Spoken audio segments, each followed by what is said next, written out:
Hello friends, welcome back to my YouTube channel think out of the box में stories that stay with you.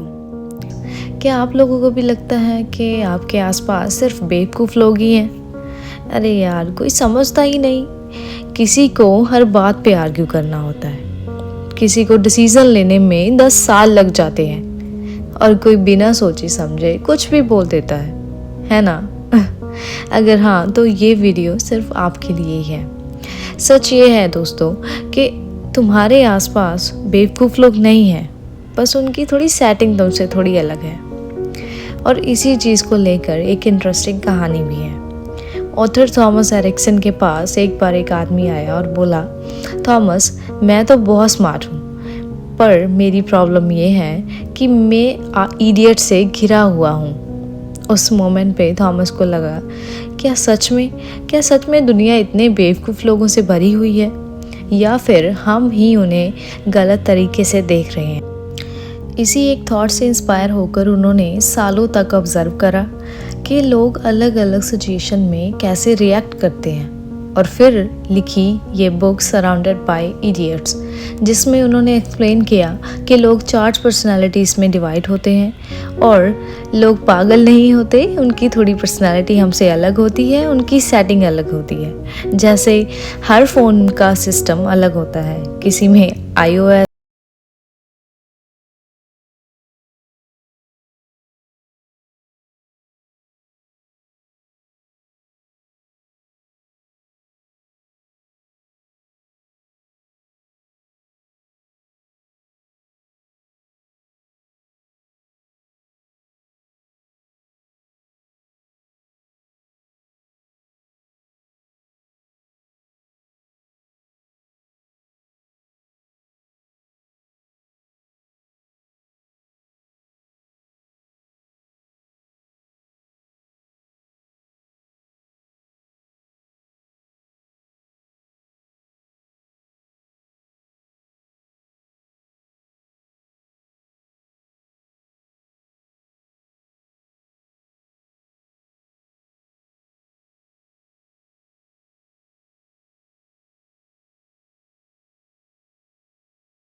Action level पे करते हैं। Real life example की तरफ मैं आपको लेके चलती हूँ कि दो पर्सनालिटीज़ आपस में कैसे डील करते हैं। मान लीजिए कि वाइफ है red, fast, bold, do it now वाली, और हस्बैंड है ग्रीन, शांत, थॉटफुल और बाद में सोचेंगे टाइप। वाइफ कहती थी तू कुछ बोलता क्यों नहीं है, और हस्बैंड सोचता था मैं इतना शांत हूँ, तू हर वक्त मेरे सिर पे वॉल्केनो की तरह चढ़ी रहती है। रोज़ की छोटी बातें बड़ी बन जाती थी, लेकिन जब उन्होंने ये 4 कलर मॉडल समझा तो ब्लेम करना कम हुआ और समझने की आदत डेवलप हुई, और स्लोली उनका रिश्ता वापस बैलेंस में आ गया। तो फाइनल थॉट्स क्या है हमारे?